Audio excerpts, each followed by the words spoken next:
from New York. Ebro in the morning on Hot 97. Ladies and gentlemen, you hear the voice of New York City's public advocate. Yes. Am I saying it right? Yes, sir. Letitia James. Speak closer into the mic for me. Thank you. New York City public advocate for how long? For 3 years and 3 months, 4 months, 5 months, yeah. And the job description, it sounds pretty self-explanatory, but for those that don't like advocate for which public, all public? Let me tell you what the public advocate does. Public advocate is next in line to the mayor of the city of New York. God forbid if anything should happen to the mayor right now, I become mayor. Got it. 2, the mayor of the city, the public advocate of the city of New York presides over the city council. So I leave here, I preside over the city council. 3, the office of public advocate, we introduce legislation. I serve on the NICERS board. What's the NICERS board? The NICERS board is the pension board for the city of New York, the largest pension board where we invest in products for retirees in the city of New York. I also resolve constituents. I've got caseworkers, social workers, lawyers, and because I am a lawyer, I've changed the office somewhat, and I sue a lot of people, including the mayor and the governor, whenever they get in the way of constituents and there's too much bureaucracy in the way, such as I sued on behalf of autistic children who were riding in hot buses during the summer months, autistic children who were beating their heads up against windows because they could not get air conditioning. I spoke to the administration, didn't get any result, sued them, won. Sued on a number of other issues as well. What are you suing on right now? So we're suing right now on ACS, children who are unfortunately sexually, psychologically, and physically abused in foster homes throughout the city of New York.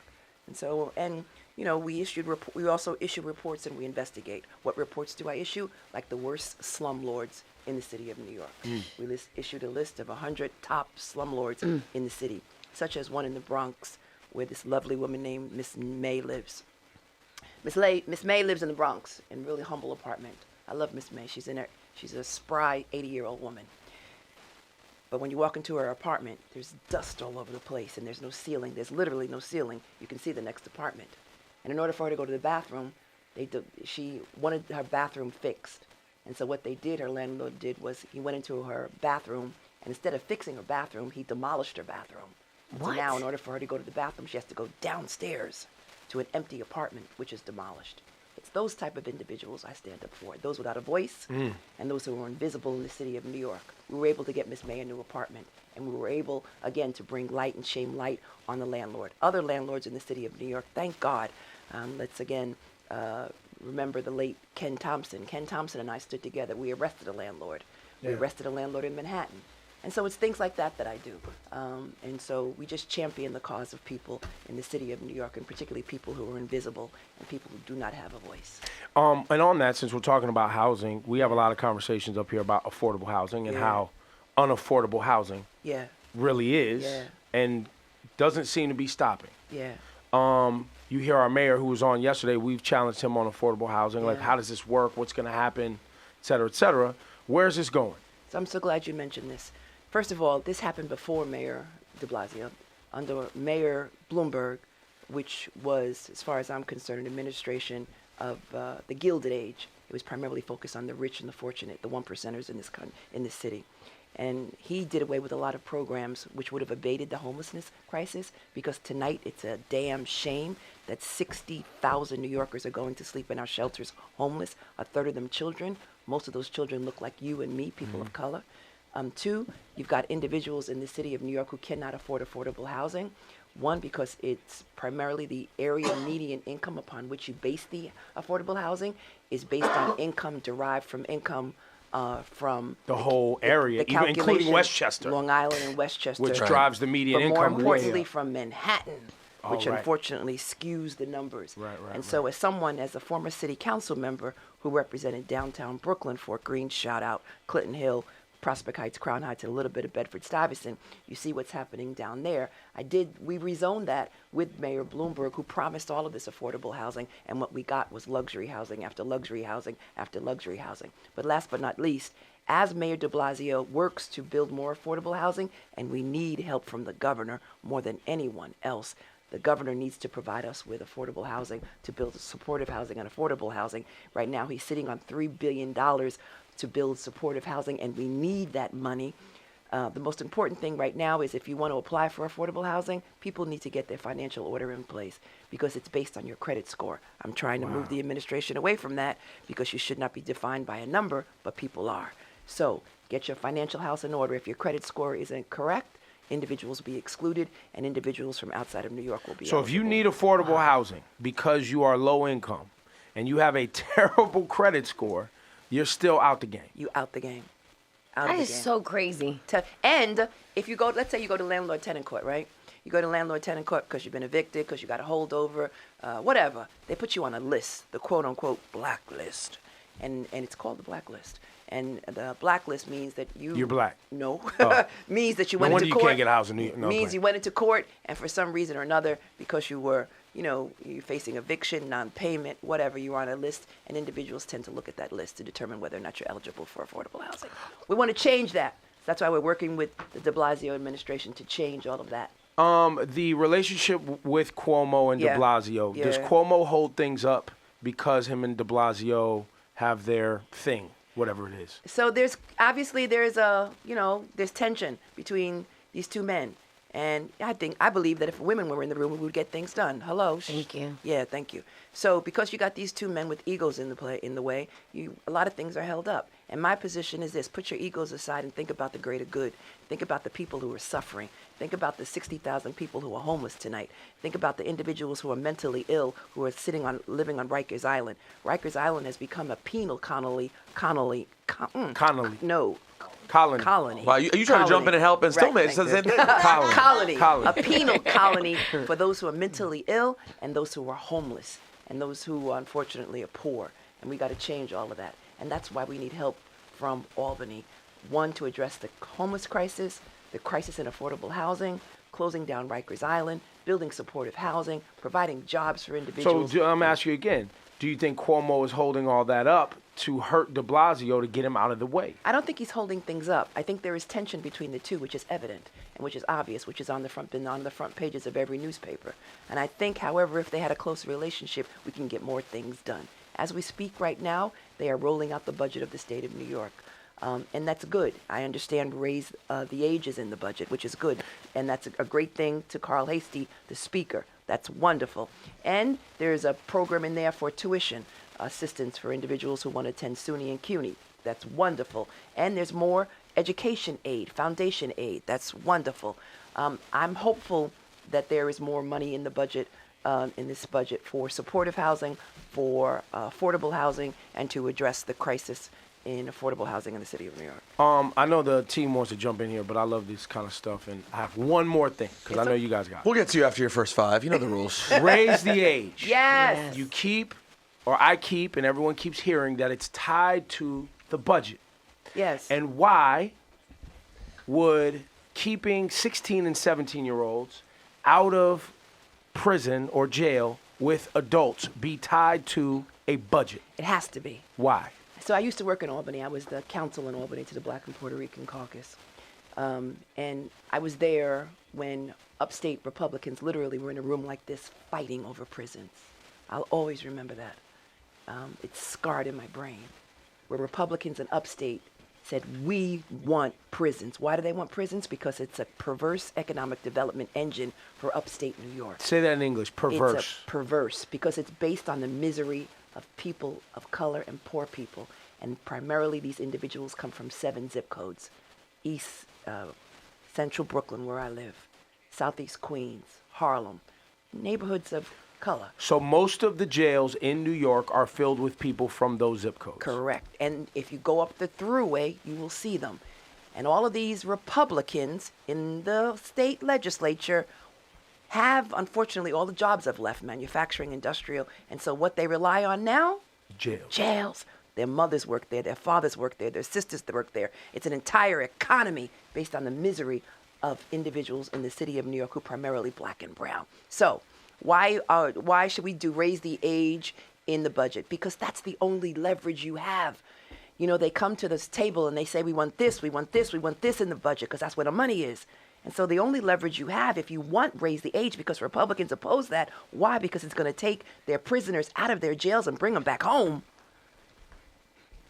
They want, tax relief. They want whatever. Some sort of subsidy of something. Subsidy, and you want to reform, raise the age. So you use it as leverage. That's the only leverage we have. Hold the damn thing up. And that's what they did. I want to give a shout out to Carl Hasty, and I particularly want to give a shout out to the members of the Black, Puerto Rican, now Asian, and Latino caucus in Albany. They did their thing. They held it up, and they got it. So is raise the age going to happen? It's in the budget. It's in the paper. So congratulations. That was a lot of hard work. So it should happen. It's going to happen. It's going to happen. It's going to happen. Now, does Cuomo get any props in this for saying, listen, I'm going to extend the period and this is going to get done and I'm not backing off? No, you got to give shout out to the governor. It's three. Let me just say, the budget of the state of New York is basically 4 men in a room. It's Carl Hasty, the first African-American speaker from the Bronx, yes. You got the governor. You got Senator Flanagan, who's a Republican. And you got Senator Klein, who's an IDC Democratic who works with the Republican, whatever.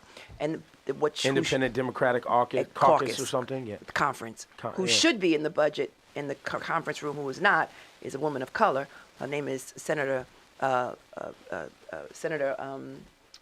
am I blanking on her name? Senator Stewart Cousins, who is the Senate minority leader of the Democrats, even though the Democrats are a majority, but it's complicated because the IDC is now this independent party. She should be in the room because she numerically controls the state Senate, but because the IDC, these independent Democrats, broke off and they created their own caucus that took away her power, and she's not in the room, and she's a woman of color. And Andrea Stewart Cousins should be in the room, but she is not, and all of us should raise our voices and demand that it is deep that she should be in the room. So I give props to the governor. I give props to the Black and Puerto Rican and Asian caucus for holding up the budget and for demanding raise the age. And, so what did these Republicans get in return? What's the hook? So I don't know.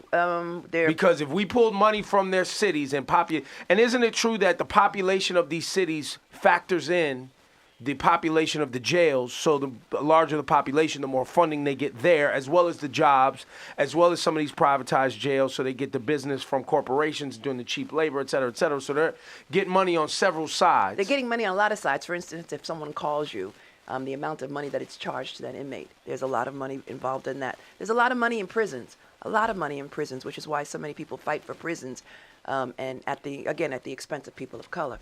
So I say all of that to say, what did they get in return? I don't know what Republicans got in return. They're voting on the budget as we speak.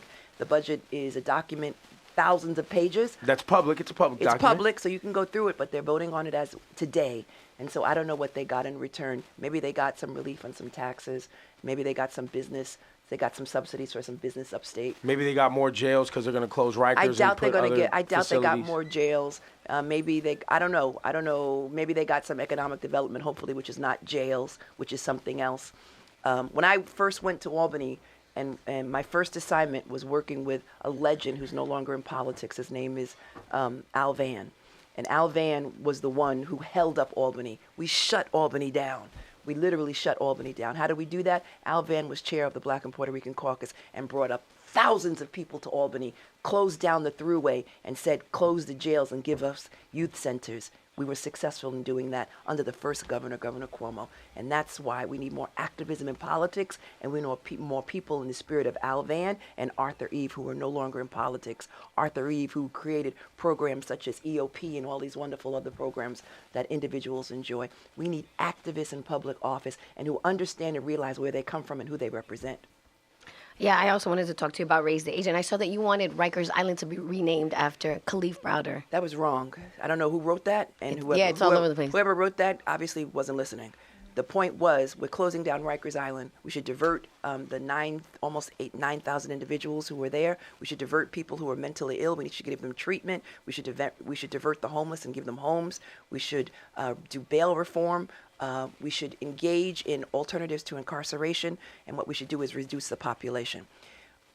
Rikers Island will no longer be Rikers Island. We should redevelop the island itself. We should provide housing there. Maybe we can extend LaGuardia Airport. We can remake it. It will no longer be Rikers Island, and hopefully there will be no more jails there. And because you are remaking what was once Rikers Island, it should be renamed. And I can't think of a way to better honor the memory and the legacy and the brutality of what happened there by naming either a memorial or some aspect of what will then be a different island after Khalif Browder, and whoever wrote that article should rewrite it. I wanted to ask you just about the complexities. I think her name is Danielle Williams. Shout out to Danielle. Fix it. Fix it. I just want to ask you about the complexities you were saying earlier about, in one sense, you have to work hand in hand with the mayor, and you would, in theory, you're the person who would take over if, God forbid, the worst happened or anything you were needed. But and so you work closely and have that relationship, but at the same time, you sue him when necessary. So talk a little bit about, if you don't mind, what is your relationship with the mayor like personally and professionally, and how do they sort of intersect? So when the mayor was the mayor was a former public advocate, and then he became mayor. The mayor was in the city council with me. He represented Park Slope. I represented Fort Greene. They're neighboring districts. We were very close friends. We're still allies. The mayor and I sued Mayor Bloomberg over the extension of term limits. We worked on child care issues. And so I consider him a friend. But, people elected me to be checks and balances on the mayor of the city of New York. And from time to time, I've got to step up and sue. So I initially try to have a conversation with you, bring issues to the attention of the mayor, and say, Mr. Mayor, we got a problem. And if it doesn't work, and if I keep asking you, and if people continue to be hurt, then I do what I do, and that is I sue. Have there been times that have been stressful between you since his administration? Sure. Politics is all about that tension, that creative tension, Dr. King said. And Dr. King talked about that creative tension. And so that creative tension, I use my talents, I use my skills, I use what God has given me, I use what Howard University gave me, and that is the ability to agitate the hell out of you, and then if I don't get your attention, to drag you into court. Well, because I guess ultimately, and then have coffee with you. Right. Well, because ultimately, if all you did was the That's coffee, not personal. It's well, a job. And if you just did the coffee part and not the agitation, you're a fraud. Like your Right. job is to do what you were elected to do for the people. Listen, I am the first woman of color elected citywide, which is rather unfortunate in the 21st century. First woman of color citywide. So I broke through that ceiling. So what? It means nothing. It's nothing more than a historical footnote. It's particularly if you do nothing with it. For me to take this position, have the title, get all of the benefits, and do nothing means nothing. I'm here to, again, represent the interests of individuals whose voices are not heard, and to represent the interests of New Yorkers who face bureaucracy in government, people who can't get any assistance, or or individuals such as those autistic children who could not speak, but whose parents spoke and brought their issue to me, and whose temperatures when they were riding these hot buses exceeded 100 degrees. Would you? You're obviously very good and very passionate and driven, and you're a young woman. God bless you. What's next? What's next after public advocate? Could we see you running for mayor in the future? You running against de Blasio? That's I gotta drink my coffee. Today? No. The mayor is on for another term, and then the seat is open, and who knows? You wouldn't rule it out down the road. What? The mayor's on for another term. Well, he's up for re-election. That's right. But the Democrats will support him. Right. You will support him. In all likelihood, right now, there doesn't look like there's a Democratic who's going to challenge him in the primary. Okay. This is primarily a Democratic city. In all likelihood, the mayor will probably be elected for 4 years, and then he's termed out. And then the question is what happens? I don't know. He's termed out. Wait, Bloomberg wasn't termed out. Yes, he was. He was termed out after 3 terms. Yeah, that's why. After Because of three. them. After Because three. of her and de Blasio. Right, but We made sure that they No, he stopped wasn't it. supposed to go 3. He paid people off to get to that he third. sure Right. did, and Mayor de Blasio and I stepped up and sued. We were That's why they unsuccessful. sued. Right. And 'Cause he got his 3rd term. So now wait a minute. What? You and de Blasio step up and sue Mayor Bloomberg as he's closing out his 2nd term. Correct. And trying to go for a 3rd because he's Correct. trying to set up for more billions for himself and Correct. his rich friends here in the Correct. city. And developers, which is why we which got is- this crisis in affordable housing. Right. Yeah. So which is why you guys see all the buildings going up nonstop around Right. here is because of Bloomberg. Right. You guys step up and sue him. Yes. And lost. How did you lose?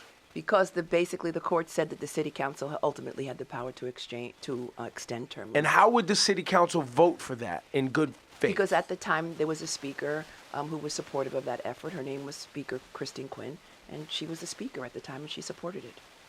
And she had the majority. Where's she at now? She represents a homeless organization called WIN, Women in Need, She ran for mayor. and she ran for mayor. And she ran for mayor. Yeah, and so that was- she's really not in politics anymore.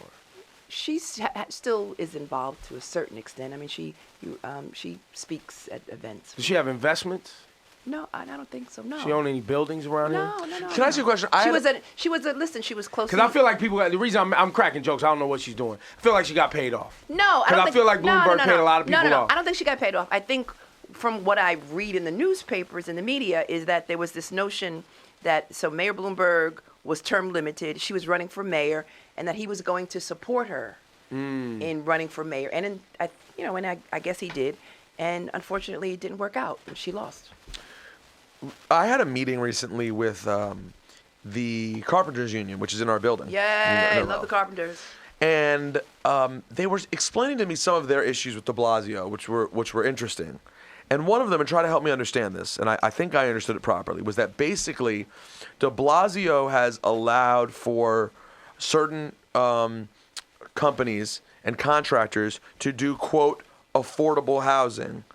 And they go in and they use non-union people to build this housing, which ultimately, at least according to the people in the Carpenters Union, is not actually affordable housing. So it's very expensive housing that wouldn't ever actually be deemed affordable. So let me just break this down a little bit.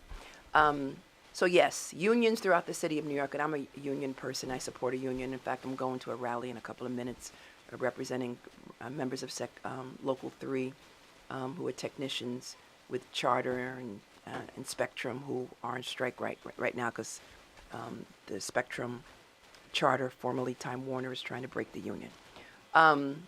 So you build all this housing in the city, particularly this luxury housing, right? Some of it is union and some of it is non-union. So the mayor of the city of New York provides subsidies to a lot of these developers, right? And so he gives subsidies to these developers, and a lot of them build non-union. And what they argue, and this is their position, is I build non-union, Tish, because I want to hire more black and brown people, because most black and brown people are not in the construction trades. That's the excuse they give.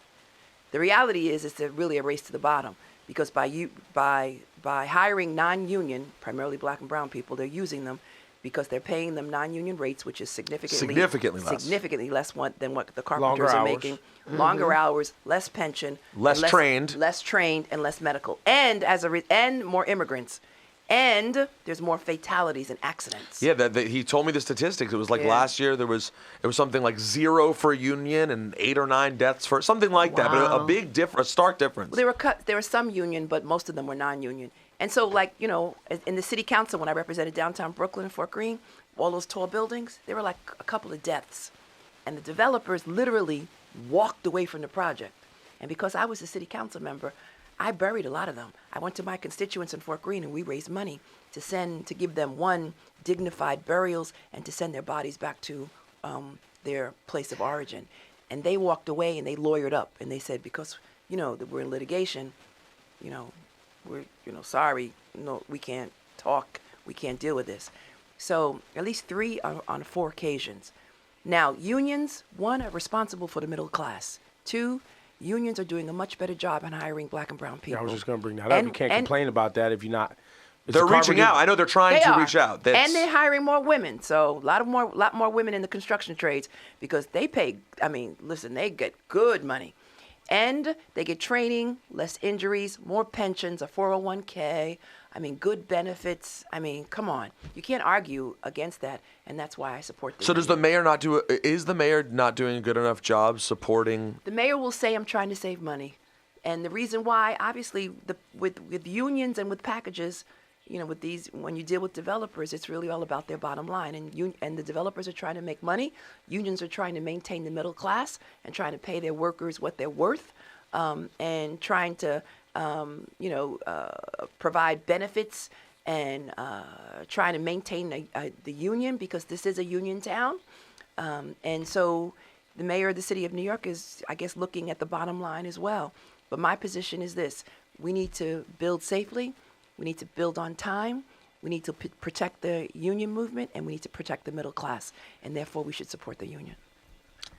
So de Blasio is out here screwing up on that. I don't know if we said that. I think it's complicated business to figure out when you have things you want to get done, right? And it is significantly more expensive to go union. They pay a great wage, and they have these, people pay their dues to create great medical situations for people. So it is expensive, but the question is, should you put a price tag on the worth of a human being? Yeah, because that's what it is ultimately, right? Because people are dying on these sites. So the other side of it is nobody comes and builds in New York City because it's too expensive to build. This is what they say, but part of it is the cost of land. And so my position is this: if you've got city-owned land, and we've got a lot of city-owned land and state-owned land, we should build union. And when it comes to affordable housing, we should negotiate. Because if you want to bring down the cost of prices, and if you want to, again, build more affordable housing for low and moderate income people, we got to bring the price down, because we got to make sure those rents are low. And so therefore, we should negotiate. And the unions are prepared to negotiate. And that's why we should all come to the table and negotiate. How heavy is the fight for on several levels? Yeah. Keeping New York City and New York and the tri-state, I guess, as much as we can in this area, livable for middle class, because it doesn't feel livable, or at least headed in that direction. The MTA, which is controlled by the state, is, I mean, I damn near need like a college loan to ride it annually at this point. And it just doesn't feel like doesn't feel like people are interested in keeping middle class and low income people able to stay close to the city at all.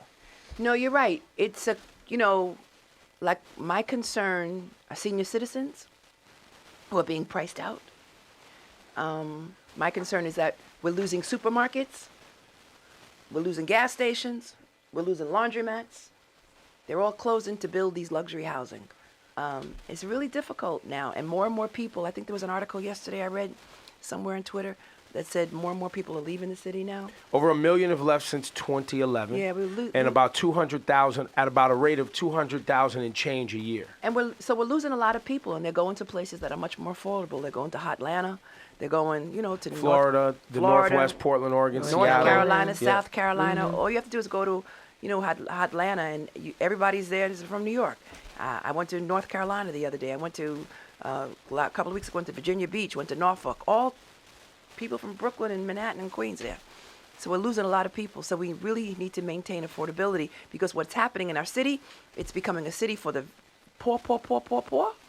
People in public housing have nowhere else to go. Almost 800 million people. And the rich. And the middle is being squeezed out. And this is a major, major problem in our city. And it's affecting our census. People of color are leaving. We're going to down south. We're leaving. And individuals who are able to afford these apartments. If you go to some of these apartments in downtown Brooklyn and Manhattan, you got 4 and 5 people living in the apartments, doubling up and tripling up just to pay their rents. So this is an issue that we've got to build on, which is why we need the governor and the mayor to come together, and we need to build on available land which is owned by the state, owned by the city, and strike some deals to build affordable housing for local New York City residents who want to stay here, particularly municipal workers and individuals who work for the state. Salary discrimination in the city is a big deal. Yeah. The wages women make and people of color make are much lower than everyone else. You speak on this a lot. And with what we were just talking about with affordable housing and just where this city is going, right?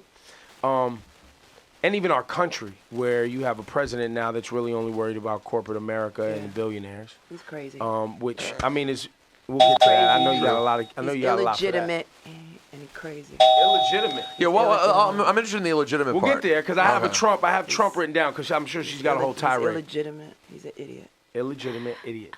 How do we reconcile, because ultimately what needs to happen to fix this, I think, is the people at the top need to make less, which isn't ever going to be a thing. No, it's not. To spread out more money so that others can make more. Right. So what is... That's socialism. That's what they call it anyway. It's not really. I just need you to make a little bit less. Just a little bit, bro. So, the feminization of poverty. That's what it is. So those 70,000 people who I told you, 60,000 people who I told you who are going to our shelters tonight, homeless, most of them are women and children. 30 of them are children. Women make less than men for doing the same job. We're paid less. And so a bill that I'm about to pass into law, that the city council is about to pass into law today, and the mayor will sign, basically says the following. Prospective employers cannot ask an employee their previous salary history. So if I'm a candidate for a position here, you cannot ask me. What you used to make. Right. Why? Because I just left the workforce to have a baby. or I just left the workforce to care for my elderly parents, or I just left the workforce to care for my family, because that's what we do. That's what women, for the most part, do. You know, men do it too, but the majority of the individuals who are caretakers, let's face it, are women. And so if you ask me my previous salary history, it's going to be a salary from 10, 20 years ago.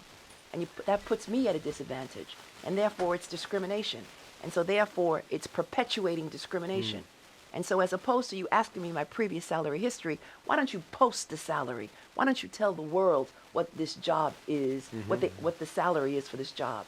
And then this way, we can overcome that discrimination which currently exists. Because I'm going to take that that previous salary history that you're inquiring about and that you're going to base my salary on, and that is something that's going to be factored into my retirement, my pension, and that's not fair.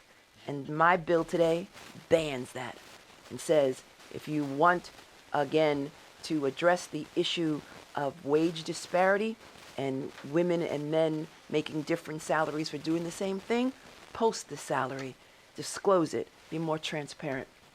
It's not going to solve all the problems, but it's a step in the right direction. And we obviously need to talk about the issue, the fact that women, on average, make less than men, and women of color make even less than our white female counterparts. And it should not be looked at as a woman's issue, because when people put it as a woman's issue, people want to disparage it and ignore it. It's an economic development issue, because if we have more money, all of that money would go into our economy. Right, taxable income. And all of that money would help us with our families. That's right. And that's really what this is about. And it's also interesting too, because in capitalism, in my experience, and it's mostly been in media, people gonna pay you what they can get away with paying you. Period. And you either know what the job is worth, and you know your worth, or you don't. And that's just how I was raised in the game. It was like, look, if they're gonna pay you what they can get away with paying you. And women, for the most part, we're in pink collar industries. What does that mean? Pink collar. We care for seniors. We care for children. We work in human services. There's a disproportionate number of women on Wall Street, disproportionate number of women who are executives, who are attorneys, disproportionate number, or who are partners in law firms, disproportionate number of women who are executives. And as a result of that, women, for the most part, are in these pink collar industries. We need to raise the awareness and the status of women and discuss these issues so that women can make more money and contribute to the economy and can support their families. You have a president that clearly is supportive of this, Donald Trump. Sure he is. That's right. He's clearly, you can see it. Sure he is. You can see it. Of course. Sure. And he's so supportive. He's so supportive, he wants to grab them and raise them up. Where's my pink hat? All right, so let's get into that real quick. We have not necessarily been the most supportive show when it comes to Donald Trump. But sarcasm. I'm a fearless girl. But you raised something that did catch. I could tell both me and Ebro's eyes, because we did sort of, as much as we have a strong distaste for the president, the illegitimate thing that you said is interesting. Why illegitimate? The election was stolen. In which way? It was stolen, obviously, for a number of reasons. One, we got to talk about voter suppression. What's voter suppression? Strategies that have been enacted around this country to depress the vote. So, in so many states, voters strict voter ID. In order for you to vote, you need a strict identification. Well, what's wrong with that, Tish? That's my nickname. What's wrong with that, Tish? Well, so I'm a grandma, and in order to get an identification, I got to go to Kalamazoo, which is on the other side of the state, and the office is only open from 3 to 5, and I'm a senior citizen on low income. You think I'm going to get an ID that way? No. 2, you change my polling site. You change my polling site from Brooklyn all the way to the Bronx. I'm being, No, but they make it difficult all the time. Hypothetical, but they do it. They've done it in a number of states. That's right. What about banning felons? And they did that in a lot of states. And all of these laws were upheld. And as a result of that, millions of people did not vote. Millions. And why? Because you mentioned it earlier, redistricting. In a lot of states, they changed the redistricting. Isn't that gerrymandering? Gerrymandering. You elected more Republicans, and they basically passed laws which would restrict the voting rights in this country. And that was one factor why we lost. That doesn't even, not even get into Russia and fake news and all no, but that needs to be discussed. The first part. The first Yes. part, the voter suppression. 2, listen, he appealed to the worst in us, racism, and people voted their fears. 3, economic anxiety. Like I told you, I just went to Virginia, North Carolina. You go from town to town to town to town. What used to be factories are no longer there. It's misery. Misery, unemployment, drug culture. It's sad. And, it's just sad. And so some people voted their economic interests, including black men. Black men, I think the number was 13% of black men voted for Trump. Mm-hmm. I went to my corner store in Brooklyn. I was confronted by 3 brothers on election day, and they were like, "Hey, Tish." I was like, "Hey, what's up?" They said, "You're not on the ballot." I said, "Nah, I'm good." They were like, I said, "You guys voted?" They said, "Yeah." I said, "Who'd you vote for?" They said, "Trump." They took a step back. They said, "Trump." I said, "What? You didn't vote for her?" They were like, "No, Tish, because we need a job." And he was talking jobs, and that's all we heard. That's what people said. Oh, I got something for them. Congratulations, you played yourself. Well, and on that note, as we go deeper into that, we talk about on this show is the lie of the jobs. Yeah. The lie of the jobs for me is the fact that you have currently people talking about coal and pipelines and these things that are old jobs. Never coming back. Never coming back. Or factories, which are automated and there's robots. But we're not training our high school students or our middle school students to be prepared for coding and these jobs that will actually be the jobs that you'll need tomorrow. And green jobs. So you're leaving high school. Like I remember I left high school. I had a little skill. Like I could fix a car. You know what I mean? I could maybe I could wire the. You had the electrical class. But you have a talent. You can speak. Well, luckily I had we call it creative writing, aka BSing my way through this class. Yeah, you're creative. Yeah. So. But I did have a skill, like I could do something. Yeah, you got that creative gene. If I didn't get a certain job, it doesn't feel like, and there's schools here in New York City where you can go and get a skill, and that's what the school's about. Right. But on a national level, it doesn't feel like that's what's promoted, is that school is the place where we're preparing kids who aren't going to go into higher education to take the jobs that are available. Just yesterday or today on the cover of New York Times, they just opened up, is it the H-1B visas, which are for highly skilled international people to come get jobs here in America for 3 years. You are speaking the truth. So that tells you that corporations, and by the way, the applications come in truckloads. So many applications from people that are highly intellectual internationally send in applications that they had to ban early applications so that they could have enough time to go through them. That's how many workers are coming from overseas with skills that our people don't have. You are so right. And that's why, coding and knowing math and science is key. All of these, the film industry is booming in our city. We need to train more individuals on the film industry. I remember as a member of the city council, when all these studio executives came before the city council because they wanted a tax credit. And when I asked them the question, how many people of color work for you and what are you doing to promote them? The answer was, I don't know. We created a production assistance program, but that's not enough. And so what we really need to do, if government gives away tax credits to these individuals, what you need to do is create programs where you're training people to prepare for these jobs. The film industry, the tech industry, light manufacturing, back office jobs, green jobs, all of that and more. So we need to prepare. And so we have to change our schools, and you're absolutely right. As opposed to, math and science and all of that is good. It's good, but it should be focused more on those individuals who don't believe in going to higher. But math and science apply to the workplace, apply to getting a job as well. This is true, and a lot of people learn that. They can learn that in the classroom, and they can learn that on the job. But the way that we focus and approach education needs to be transformed, and it needs to be focused more on the marketplace, which is what you're getting at. How is that happening when we have someone like Betsy DeVos making these decisions for our public schools, which are already lacking everything? Because she's focused on bears, and she's afraid of bears. You got to watch out for the bears, though. Which is why you need a gun in school. Who else is going to kill the bears if not you? Yeah. We should also talk about the reciprocity law, the concealed gun law that they want to pass, which basically says they're going to allow individuals to carry guns in New York City under this law, which says if you get a concealed weapon from some other state, you'll be allowed to have it in New York. Great. That's a dangerous, dangerous law. And you think that could get passed? What? Yeah, the Republicans want to support that because they're enabled by the NRA. So I was on a panel last night, and that's something that's before the Congress as we speak. In New York State? No, it's in Congress. And basically what it says is we will have to accept another state's law through reciprocity. So if you, let's say you go to New Jersey and you get a concealed weapon license, you can come to New York and we'll have to accept it.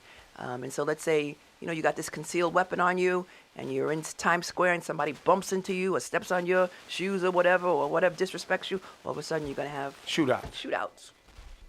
1970 and the commissioner of the NYPD and the DA of Manhattan came out against it yesterday. So I want to thank Commissioner O'Neill for coming out against it. Jimmy O. You like Jimmy O? I like Jimmy O. We like Jimmy O. We like Jimmy O. We don't like Donald Trump. We don't like Donald Trump. Do we like former Mayor Bloomberg? Some days. He was good on guns. He was good on guns. Yeah. He was good on the environment. He was good on. He was against salt, and so because people are dying from diabetes, I was with him.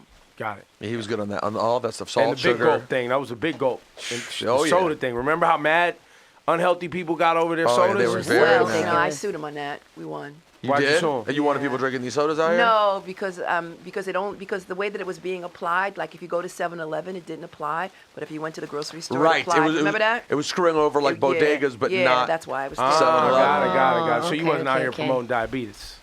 Oh, I was promoting diabetes. Diabetes. No, not diabetes. Just making sure. No. And we like Bloomberg. I mean, we like de Blasio. Some days he's good. Listen, the Mayor de Blasio is our mayor of the city of New York, and he's done a good job. And we work with him, and sometimes we disagree with him. But we're supposed to. I don't think we're supposed to agree on everything. We're supposed to. I'm doing my job. And for the audience, is there ever such thing as a politician that you completely like wholeheartedly? Wholeheartedly? Like completely. Has there ever been a mayor that Letitia James would be like, I like this guy. Hands down, he could do nothing, or her could do nothing wrong. Is that wrong? Is that even a thing? No, I don't. Because I think oftentimes people vote like they're gonna get someone who's perfect. No, because a politician and a mayor is a person, and so I don't know if I agree with somebody 100% of the time. I don't think there's anybody that you agree 100%. Just making sure. Yeah, no. Because it feels like oftentimes we're looking for someone perfect, and that just doesn't exist. No. Obama came close.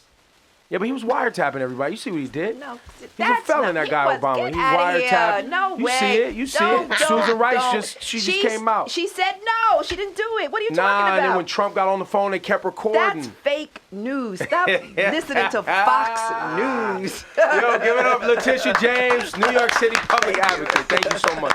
Thank you.